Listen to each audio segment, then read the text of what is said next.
Initial stage में तो sir मैं थोड़ा टेंशन में हो गया था। रुकावटें तो काफ़ी कुछ आई हैं, बहुत बार लगा कि नहीं सर छोड़ भी देते हैं, सिचुएशन ऐसी थी, हिम्मत रखनी चाहिए। सक्सेस और फेलियर तो पार्ट ऑफ लाइफ है। धीरे धीरे सर उससे कोप अप करना सीख गया।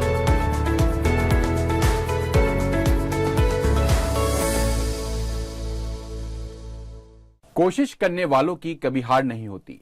नमस्कार, आदाब, सत श्री अकाल। मैं दिव्यांशु आप सभी का बायजूस एग्जाम प्रेप स्पॉटलाइट पर बहुत बहुत स्वागत करता हूं।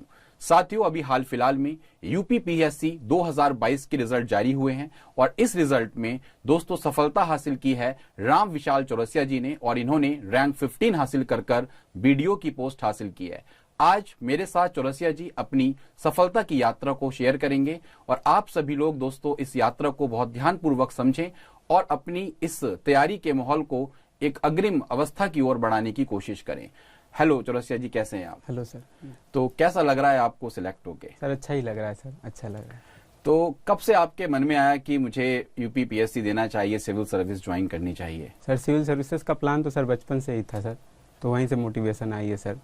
ओके। Yes sir. तो बचपन में क्या चीज देख के आपको मोटिवेट किया? सर मेरे पापा का इंक्लिनेशन थोड़ा उधर सिविल सर्विसेज की तरफ ज़्यादा था। ओके। तो वहाँ से वो उनको देखकर सर मोटिवेशन आई है। ओके। तो आपकी फैमिली बैकग्राउंड क्या है, आप कहाँ से आते हैं, बेसिकली आपने क्या किया हुआ है, आपकी एजुकेशन बैकग्राउंड को अगर देखा जाए तो? सर मैं आजमगढ़ से हूँ। ओके। और मेरा background educational background sir engineering किया हूँ सर, मैकेनिकल इंजीनियरिंग में। ओके। Yes sir. और मेरा बैकग्राउंड सर है कि मेरे पापा इंजीनियर हैं सर। ओके। Yes sir. तो वो कहाँ पे पोस्टेड है आपके फादर साहब? सर वो सेल्फ एम्प्लॉयड हैं सर, प्राइवेट हैं sir. Okay okay Yes, okay. sir. तो आपके घर से कुछ ये माहौल निकल के आया कि आप सिविल सर्विस की ओर रुख करें, सिविल सर्विस की ओर बढ़ें? जी सर। निकल के आया? यस सर, घर से ही निकल के आया सर। Okay okay. तो आपकी तैयारी की अगर हम यहाँ पर देखें तो कैसे आपने अपनी तैयारी को स्टार्ट किया? प्री लेवल की तैयारी आपने किस तरीके से करी? आपने तीनों प्री मेंस इंटरव्यू को एक साथ लेकर चलना अच्छा समझा? यस सर, प्री मेन को सर साथ लेकर चलना सर अच्छा रहेगा सर। ओके। साथ ही करनी चाहिए तैयारी तो सर। प्री की तैयारी आपने कैसे करी है? सर प्री की तैयारी सर भाई सिलेबस के according previous year question paper उन सबको एनालिसिस करके सर उसके अकॉर्डिंग हमें करना है सर, मॉक टेस्ट के थ्रू। Okay okay. तो आपका जैसे प्री की अगर हम बात करते हैं, प्री लेवल पर और आपके मेंस लेवल पर कौन सी बुक्स आप रेफर करते थे आमतौर पर, या स्टार्टिंग कैसे करी आपने, किस तरीके से पढ़ना स्टार्ट किया? पूरी एक बार स्ट्रेटेजी हमारे व्यूअर्स को बताइए। सर प्रीलिम्स लेवल और मेंस लेवल पर सर वही जो स्टैंडर्ड बुक आती है, जैसे पॉलिटी की लक्ष्मीकांत सर, हिस्ट्री की सर स्पेक्ट्रम है जी। और सर एंशियंट और मेडिवल की सर वही क्लास 12th 11th की सर बुक है जो एनसीईआरटी की आती है सर, वो है सर। और सर जियोग्राफी की भी सर एनसीईआरटी ही सर। और इंग्लिश में थोड़ा माजिद हुसैन सर उनकी बुक है, कुछ सिलेक्टेड चीज वहाँ से। तो ये आपके लिए प्री और मेंस दोनों के लिए काम करी आपकी किताब? Yes sir. ये जो जैसे जो ये प्री स्पेसिफिक हैं और मेंस के लिए सर तो कुछ अलग ही, जैसे इंटरनल सिक्योरिटी सोसाइटी आ जाती हैं तो सर उसका अलग से किए थे सर। और ये मेनली करंट ओरिएंटेड हैं सर, तो इनका मेन फोकस करंट पे था सर। ओके। तो अगर हम आपके बात करते हैं सबसे इम्पोर्टेंट कि तैयारी के दौरान आने वाली रुकावटें, उसका कैसे सामना किया और क्या क्या रुकावटें एक प्रतिभागी के सामने देखने को मिलती हैं? सर रुकावटें तो काफ़ी कुछ आई हैं, बहुत बार लगा कि नहीं सर छोड़ भी देते हैं, सिचुएशन ऐसी थी। लेकिन सर वही कि सोचे नहीं करते हैं सर, और कोई ऑप्शन भी नहीं है, तो सर रुकावटें तो काफ़ी आती हैं सर, लेकिन हिम्मत रखनी चाहिए। तो वो कैसे आपने उसको कॉप अप किया, किस तरीके से आपने रुकावटों को सोचा आपने कि चलिए मैं इसको सही करता हूँ रुकावटें अपनी, लेकिन कैसे, किस तरीके से आपने अप्रोच रखी अपनी? सर इनिशियल स्टेज में तो सर मैं थोड़ा टेंशन में हो गया था, 1-1.5 महीने थोड़ा टेंशन में काफ़ी था। फिर धीरे धीरे सर उससे कोप अप करना सीख गया कि सक्सेस और फेलियर तो पार्ट ऑफ लाइफ है सर। तो फैमिली वालों ने भी इस पर सपोर्ट किया, उन्होंने समझाया मुझे कि नहीं ये सब लगा रहता है, अगर इनकेस फेल भी हो जा रहे हो तो कोई बड़ा इशू है नहीं, और भी अदर ऑप्शन होते हैं, जब तक है तुम्हारे पास हिम्मत ट्राई करो, हम तुम्हारे सपोर्ट में हैं। तो वहाँ से सर और दोस्त भी सर सपोर्ट किए हैं इन सब में। तो सर तो ये दोस्तों की भूमिका रही आपकी लाइफ में? दोस्तों की रही है। किस तरीके से आपको मोटिवेट करते थे दोस्त आपके? सर यही सेम चीज़ वो भी बोलते थे कि सर एग्जाम में फेल हो जाने से कोई कुछ ऐसा कुछ बदल नहीं जाता है, लगे रहो, सफलता मिलेगी, कोई इशू नहीं। आपका अगर हम देखें प्रीवियस ईयर क्वेश्चन पेपर्स और सिलेबस की क्या इंपॉर्टेंस आपकी तैयारी में आपको देखने को मिलती है? सर ये बहुत इंपॉर्टेंट रोल प्ले करते हैं sir, previous year question paper तो सर बहुत करते हैं सर, उससे हमें आइडिया लग जाता है कि सर क्वेश्चन किस पैटर्न का पूछा जा रहा है सर, तो इससे ये होता है। और सर सिलेबस एक ओवरव्यू दे देता है कि सर हमें ये पढ़ना है, ये नहीं पढ़ना है सर।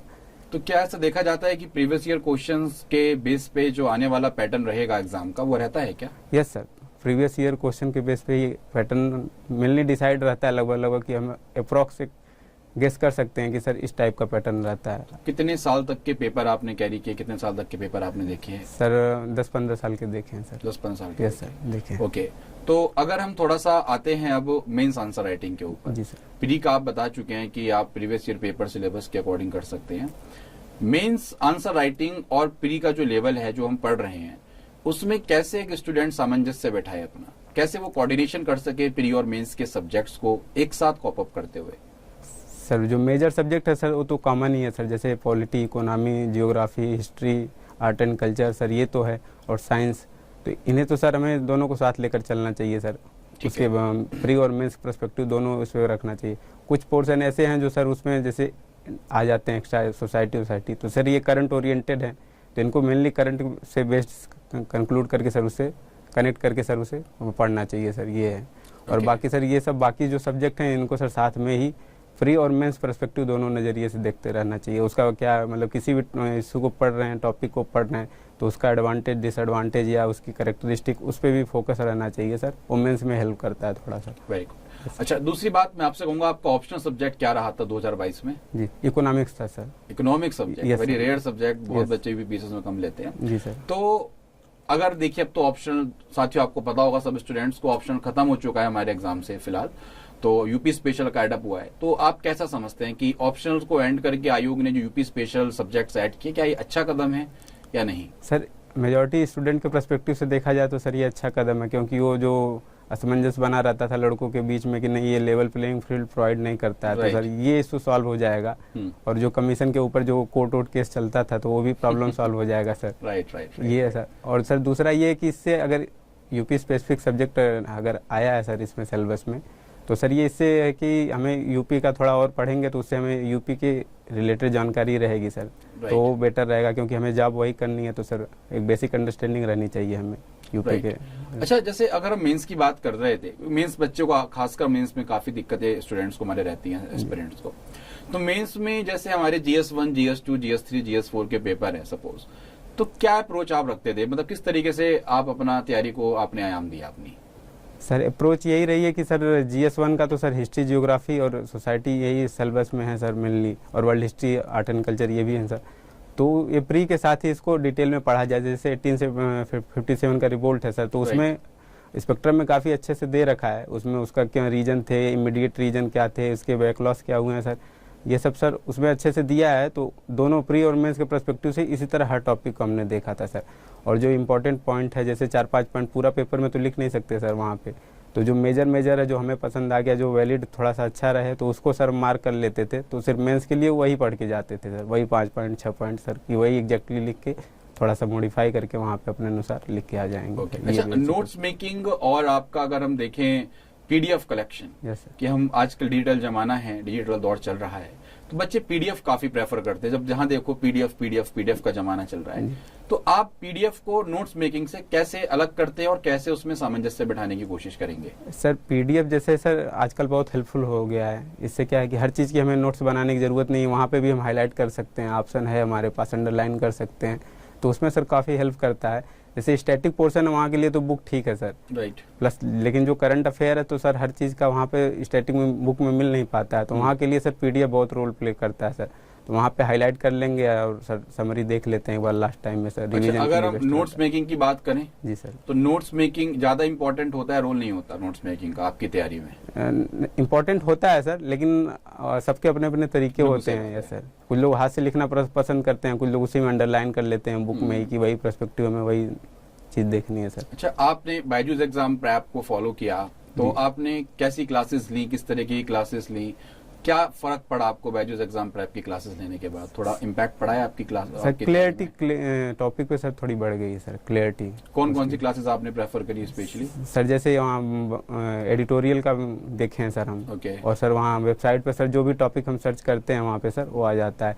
जैसे हमें NPA के बारे में थोड़ा कन्फ्यूजन हो गया है, तो वहाँ हम देख लेते हैं, तो उससे थोड़ा जल्दी सॉल्व हो जाता है चीजें, वहाँ पे कन्फ्यूजन। तो आप बायजूस एग्जाम प्रैप का जो आपका इंटरव्यू, आपने मॉक इंटरव्यू दिया, उससे रियल इंटरव्यू को अगर हम कंपेयर करते हैं तो जी। उससे क्या रिजल्टेंट आपका निकल के आया, किस तरीके से आप समझते हैं इस चीज को, कुछ फायदा पहुंचा आपको या नहीं ये पहुंचा? सर काफ़ी पहुंचा है सर। उससे हमें क्या है, ये मॉक इंटरव्यू देने से हमें इन्वायरमेंट मिल जाता है, प्रेशर हैंडल करने का तरीका हो जाता है, पता चल जाता है कि सर यहाँ पे वो सिचुएशन है। क्योंकि बेसिकली हम जानते तो सब कुछ है, लेकिन वहाँ प्रेशर हैंडल में हम बोल नहीं पाते या जबान लड़खड़ा जाती है, तो ये सब प्रॉब्लम होती है। तो मॉक इंटरव्यू देने से सर ये फ़ायदा होता है कि हम अपने आप को इम्प्रूव करने का प्रयास कर सकते हैं, थोड़ी बहुत गलतियाँ जो हो जाती हैं सर। अच्छा, जैसे अगर हम बात करते हैं इंजीनियरिंग बैकग्राउंड से आप आते हैं, जी आपने बीटेक किस स्ट्रीम में किया हुआ है? Sir mechanical mechanical engineering. तो आप अगर इंजीनियरिंग बैकग्राउंड से आते हैं तो इंजीनियरिंग के बच्चे काफी तैयारी कर रहे हैं। जैसे मैं इंजीनियरिंग के जो हमारे एस्पिरेंट्स उनसे कहना चाहूंगा कि इनकी बात बहुत ध्यान से सुने इस चीज के लिए। तो उनको तैयारी का जो उनका दौर है वो कब से स्टार्ट हो जाना चाहिए इंजीनियरिंग के दौरान, अगर आप देखें तो? अगर उन्होंने पहले से ही प्री डिसाइडेड है तो मुझे लगता है सेकेंड ईयर से उन्हें स्टार्ट कर देना चाहिए सर। देखिए, इनकेस अगर बाद में उन्हें डिसाइड होता है तो फिर वो बाद में भी कर सकते हैं। तो मतलब आपके लिए अगर कोई बच्चा पहले से डिसाइड करके Yes, बैठा sir. हुआ है तो second year is the good time. Yes sir, second year is the good. Second year में आप कैरी कर सकते हो क्योंकि उनके अपनी पास तैयारी। वहाँ से 3 साल बचेंगे तो मोस्ट प्रोबेबली चांस बन जाता है 3 साल में काफ़ी अच्छी प्रिपरेशन हो जाएगी सर। राइट। और फिर 1-2 साल के गैप में भी फिर निकल जाएगा, क्वालिफाई कर जाएंगे। अच्छा, एक बात बताइए, जैसे आप एस्पिरेंट हैं, अभी 2022 आपने क्लियर किया, पूरी प्रोसेस आप देख रहे हैं कि एक बहुत ही सुटेबल टाइम में कंप्लीट हो गई, तो आयोग के लिए क्या कहना चाहेंगे आप इस उपलक्ष्य में? सर ये बहुत अच्छा, आयोग के लिए भी अचीवमेंट है सर, और हम लोग के लिए भी काफ़ी अच्छा है सर कि 10 महीने में सर ये प्रोसेस कंप्लीट हो गई है। तो Right. सर इससे नहीं सर, अगर प्रोसेस कंप्लीट नहीं होती है तो सर टेंशन लगा रहता है और भी चीज़ों पे इम्पैक्ट पड़ता है इसका सर, और प्रिपरेशन नहीं हो पाती है उससे Right. थोड़ा सा। तो यहाँ अच्छा, पे जैसे हम देखते हैं कि आपकी, अगर हम स्टडी की बात करें जी। तो आपकी स्टडी का लेवल क्या रहा? आपने बैलेंस स्टडी करी या फिर आप एक सब्जेक्ट पर किसी पर ज्यादा फोकस किया करते थे, किसी पर कम किया करते थे, या बैलेंस रूप में आपने तैयारी करने की कोशिश की है? नहीं सर, बैलेंस में तैयारी करने की कोशिश की है। ये जो फर्स्ट अटेम्प्ट दिया था वहाँ पे भी थोड़ा सा इम्बैलेंस मेरा था, तो उसी की वजह से मुझे लगता है मेरा प्री नहीं निकला। क्योंकि कुछ सब्जेक्ट में उतना, जैसे साइंस हो गया, आर्ट एंड कल्चर हो गया, तो उस पर मेरा फोकस थोड़ा कम था। राइट। तो उसके वजह से मैं 8-10 नंबर से प्री में डिस्क्वालीफाई हो जाता था, हो गया था Right. सर।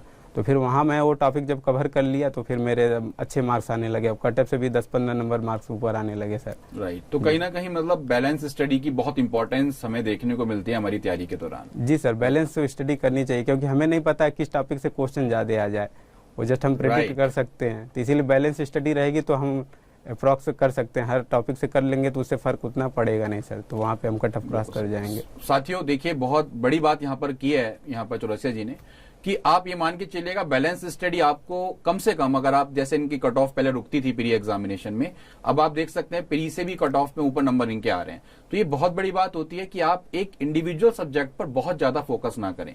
आपको ये नहीं पता, जैसे चौरसिया जी बोल रहे हैं, कि कौन से सब्जेक्ट से कौन से क्वेश्चन ज्यादा आ जाए, कौन से क्वेश्चन कम आ जाए। अच्छा, अगर हम आपकी थोड़ी सी और सफलता की यात्रा देखें तो आपके तैयारी के दौरान आमतौर पर जब हम पढ़ रहे होते हैं तो उस टाइम बहुत सारे डिस्ट्रैक्शन हमारी लाइफ में आते हैं, बहुत सारे ऐसी चीजें आती हैं कि हम डिस्ट्रैक्ट हो रहे होते हैं। तो उसको आपने कैसे सही किया, कैसे डिस्ट्रैक्शन दूर किया आपने अपने? सर डिस्ट्रैक्शन तो बहुत आती है सर, और इसमें आजकल सोशल मीडिया का भी काफ़ी रोल है सर। प्लस लेकिन सर मेरे पे सेल्फ कंट्रोल अपना है सर, तो कहीं ना कहीं मैं चीज़ों को बैलेंस कर लेता हूँ, मैनेज कर लेता हूँ। अपने आप को रिस्ट्रिक्ट रखने की कोशिश सर हमेशा रहती है। समटाइम्स सर हो जाता है, लेकिन सर मेजॉरिटी में सर रिस्ट्रिक्ट कर लेता हूँ सर अपने। कैसे करते हैं? आपके अंदर ऐसी क्या अप्रोच आती है, अंदर से क्या रिस्ट्रिक्ट कर लेते हो, क्या ऐसा आता है? सर अभी इसका रीज़न तो सर नहीं आइडिया मुझे, लेकिन ये सर ये चीज़ मेरे में बचपन से है सर, कि मैं किसी चीज़ को ज़्यादा इम्फेसाइज नहीं करता, कि अगर नहीं कोई काम कर रहे हैं तो उसको ज़्यादा वैल्यू। बैलेंस अप्रोच मेरा मतलब ये सर बचपन से ही है कि मैं हर चीज़ को सर साथ में लेके चलता हूँ। तो मेजॉरिटी ऑफ स्टूडेंट्स डिस्ट्रैक्शन के शिकार हैं। कैपेबिलिटी सबके पास होती है, बहुत काबिल तारीफ बच्चे हैं हमारे प्लेटफॉर्म पर जी भी। सर जी। लेकिन दिक्कत ये आती है कि वो डिस्ट्रैक्शन के शिकार हैं। जी सर, मेन प्रॉब्लम यही है, कंसिस्टेंसी। तो यहाँ पर सोशल मीडिया के रोल को आप कैसा समझते हैं कि बच्चों को यूज करना चाहिए, नहीं करना चाहिए? नहीं करना चाहिए, वो भी ज़रूरी है सर, हमें कांटेक्ट रहता है उससे, क्या चल रहा है हमारे इन्वायरमेंट, वहाँ से भी काफ़ी चीज़ें हमें क्लियरिटी मिलती हैं सर। कोई भी चीज़ें होती हैं सबसे पहले वहीं आती है सोशल मीडिया पे, लेकिन बस उसे लिमिटेड करना चाहिए। ऐसा नहीं कि सर वो हैम्पर करने लगे हमारे लाइफ को, हमारे करियर को और प्रिपरेशन को।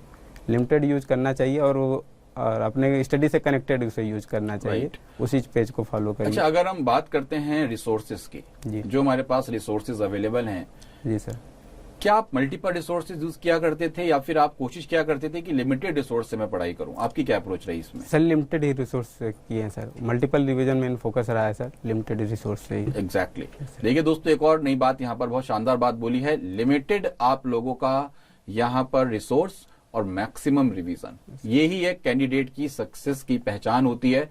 जितने कम से कम रिसोर्स होंगे और जितनी ज्यादा रिवाइज करेंगे चीजें आप लोग, जितनी पुनरावृत्ति करेंगे, उतनी आपकी अप्रोच बहुत अच्छी बनेगी। तो मैं आपसे यहाँ पे हमारे जो एस्पिरेंट्स हैं, प्रतिभागी हैं, उनके लिए कुछ 2 शब्द आप क्या कहना चाहेंगे जिससे वो अपनी तैयारी में उस बात को बहुत बेहतरीन तरीके के साथ रखें और अपनी तैयारी बहुत अच्छे तरीके से सुनिश्चित करें? लाइफ में सक्सेस फेलियर ये लगी रहती है, हम यही कहना चाहेंगे, बट हमें हार नहीं मानना चाहिए और उसी को वही आगे बेस बनाकर हमें तैयारी करते रहनी चाहिए और कोई ऑप्शन नहीं रहता है। तो हमें तैयारी लगे रहना चाहिए, अपने तरफ से कोशिश करते रहना चाहिए। सक्सेस मिल जाती है एक टाइम पे आके, अगर आप में कंसिस्टेंसी है तो सक्सेस मिल ही जाती है। थैंक यू सो मच, आपने बायजूस एग्जाम प्रेप के माध्यम से अपनी सक्सेस जर्नी शेयर करी, आप हमारे प्लेटफॉर्म पर आए। मैं उम्मीद करूंगा कि आप उत्तर प्रदेश सरकार के साथ मिलकर एक उत्तर प्रदेश सरकार को नई दिशा देंगे। Thank you so much. Thank you sir, thank you. हमारे साथ आज ये थे राम विशाल चौरसिया साहब, जिन्होंने अपनी सक्सेस जर्नी शेयर करी। वीडियो में बहुत बेहतरीन सफलता यहाँ पर इनके द्वारा हासिल की गई है। साथियों, इसी तरीके की सफलता यात्राओं को देखने के लिए बने रहें बायजूस एग्जाम प्रेप स्पॉटलाइट पर। धन्यवाद।